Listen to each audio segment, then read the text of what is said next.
Uniform civil code जारी है। Uniform civil code propaganda है कि uniform civil code triggered by Prime Minister Narendra Modi's strong ये वाला वीडियो उन लोगों के लिए जिनको बिल्कुल कंफ्यूज किया गया एक प्लान्ड प्रोपोगेंडा के तौर पर इसलिए तैयार किया जा रहा है कि वो पूरे भारत के विरोध में आ जाए। एक सिंपल सा प्रश्न है, उसका उत्तर चाहिए मुझे उस पूरी गैंग से जो खुद याददाश्त की दवाई बेच रहे हैं लेकिन दवाई लाना भूल जाते हैं, और जो सुबह सुबह कसम खाकर निकलते हैं कि बस देश की बुराई करेंगे, बेइज्जती करेंगे, अपमान करेंगे। आज उनका एक्सप्लेनेशन बड़ा सिंपल है। कभी कहते हैं कि संविधान खतरे में है, तो कभी कहते हैं संप्रदाय खतरे में है। जब फ्री की रेवड़ियां मिलती हैं तो कहते हैं कि अपना संप्रदाय अच्छा है, अंधा होकर फॉलो करने लगते हैं। अरे भाई एक बात पर तो रहो यार, काहे को पूरी दुनिया को कंफ्यूज करे, खुद भी कंफ्यूज हो, दूसरे को भी। अपना फायदा हो तो सब सुरक्षित है और फटने लगे तो बेकार है। ये कौन सी बात है यार? डर जो पैदा कर रहे हैं, कभी उससे भी सवाल पूछे कि वो लंबी गाड़ी में क्यों घूमता है और भारत के खिलाफ क्यों बोलता है, भारत का ही पद लेके। इस पूरे मुद्दे को समझने के लिए आप थोड़ी सी रिसर्च करें। इतिहास अगर आप नहीं समझेंगे तो आप किसी न किसी पक्ष के सिर्फ बहकावे में आ रहे हैं। मेरी जिम्मेदारी यह है कि आपको इसका इतिहास पता होना चाहिए। आप सिर्फ इतना समझ लें, यूनिफॉर्म सिविल कोड जो है, इसकी चर्चा कोई आज पहली बार नहीं हुई कि आपको लगा कि कोई सरकार बदल जाएगी ये तो उससे हो जाएगा। इस विषय का एक सबसे बड़ा चीज अगर आप समझने जाएंगे कि 1840 में the lex loci report, crimes, evidences और कॉन्ट्रैक्ट जो है, इनको समानता मतलब यूनिफॉर्मिटी इज मस्ट का एक रूल बना के उनने, इसमें अंग्रेजों ने जानबूझकर ये किया कि हिंदू और मुस्लिम्स के पर्सनल लॉज जो हैं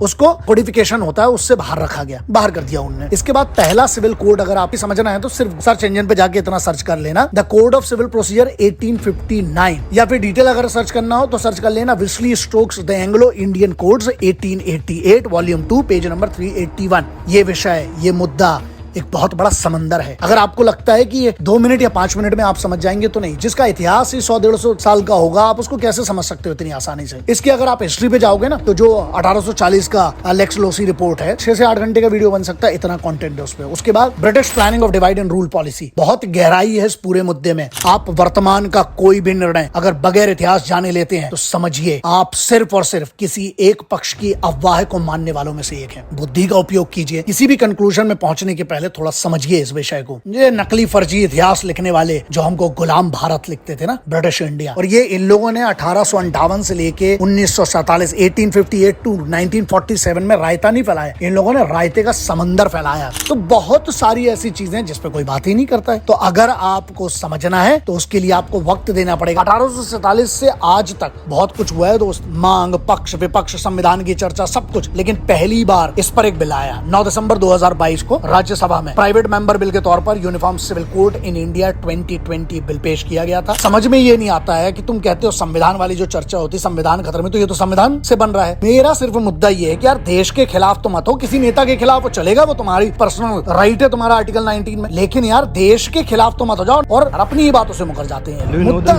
एक और बड़ा ये है कि पढ़ तो लो बिल, ना ड्राफ्ट पढ़ा ना बिल पढ़ा, चले विरोध करने के लिए। हम सबको हमारे धर्म का पालन करने की छूट, कहाँ पर हमें छूट मिली है, हमारा अधिकार कहाँ पर है? यही तो फंडामेंटल राइट्स में आता है ना। जो बड़ी चर्चा होना चाहिए वो ये होना चाहिए कि अगर देश संविधान से आपको लगता है कि नहीं चलना चाहिए, तो फिर एक तुम्हारी एक बात बताओ, तुम्हारी जो ये नागरिकता है, भारत के फैसिलिटीज है, पढ़ाई है, नौकरी है, आधार कार्ड है, राशन कार्ड है, पैन कार्ड, सब किसके अंतर्गत है? संविधान के अंतर्गत। डायरेक्शंस पर बिल पेश किए जाते हैं, उस पर बनाए गए कानूनों के हिसाब से आपका हर काम चल रहा है आज। और इसका मतलब चाहो या ना चाहो, सपोर्ट करो या विरोध करो, मजे तो बेटा पूरे ले रहे हो। संविधान के फंडामेंटल राइट्स के, स्पेशल प्रोविजंस के फ्री रेवड़ियां जब मिलने लगती है तो बिल्कुल सब सही हो जाता है। उसी कॉन्स्टिट्यूशन के पार्ट 4 आर्टिकल 44 में क्या लिखा हुआ है वो भी पढ़ना जरूरी है, लेकिन वो नहीं पढ़ेंगे। क्यों? उसमें अपना मुद्दा नहीं बन रहा, उसमें कोई फायदा नहीं। सरल भाषा में भारत में रहने वाले हर नागरिक के लिए एक समान कानून होगा, चाहे वो किसी भी धर्म का हो, किसी भी जाति का हो। हर धर्म, जाति, जेंडर, सबके लिए कानून सेम। बहुत सिंपल सा है। विवाह हो, तलाक हो, बच्चा गोद लेना हो और संपत्ति के बंटवारे जैसे हर विषय पर सभी सिटीजन नागरिकों के लिए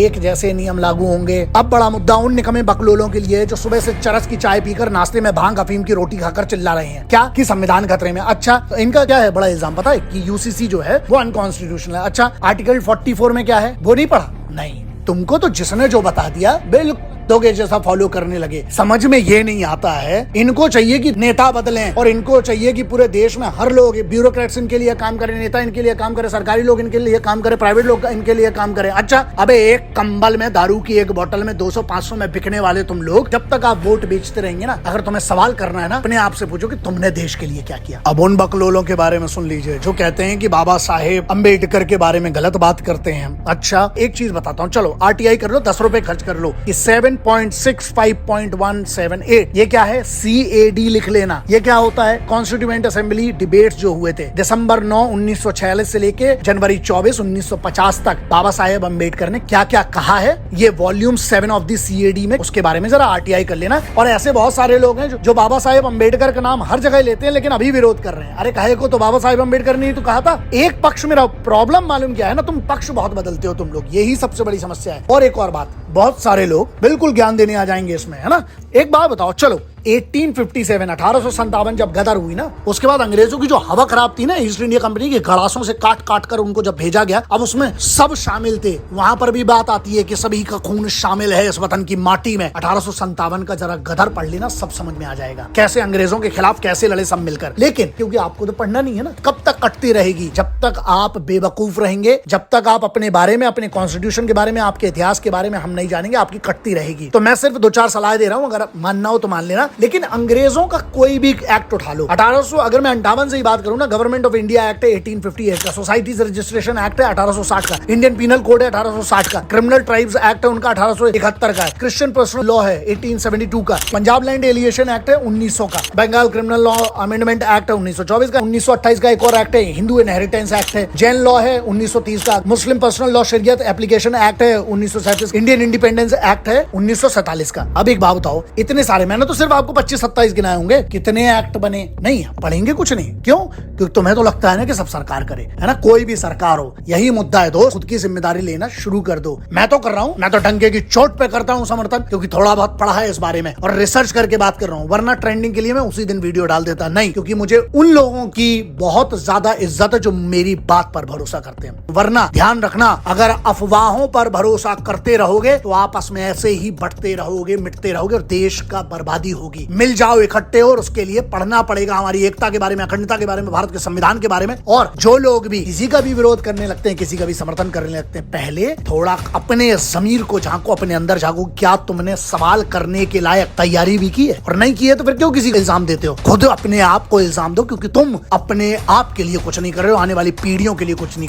I personally do not understand why religion should be given this vast, expensive jurisdiction so as to cover the whole of life and to prevent the legislature from encroaching upon that field. After all, what are we having this liberty for? We are having this liberty in order to reform our social system, which is so full of inequalities, discriminations, and other things which conflicts with our fundamental rights. It is therefore quite impossible for anybody to conceive that the personal law shall be excluded from the jurisdiction of the state. ये कहा था बाबा साहेब अम्बेडकर ने। तो बात यह है कि उनने यूनिफॉर्म सिविल कोड को कोट किया है, इसलिए प्लीज पढ़िएगा बाबा साहेब अम्बेडकर के बारे में कुछ भी कहने के पहले। तो यहीं पर बात आती है, हम उनको समझा सकते हैं जो समझना चाहते हैं, लेकिन जो पाकिस्तान और चाइना को अपना बाप मानकर बैठे और उनको, जिनको ये लगता ही है कि हिंदुस्तान उनका नहीं है, उनकी ऐसी की तैसी, हमको घंटा उनको समझाने में कोई शौक नहीं है। जय हिंद, वंदे मातरम, इंकलाब जिंदाबाद, भारत माता की जय।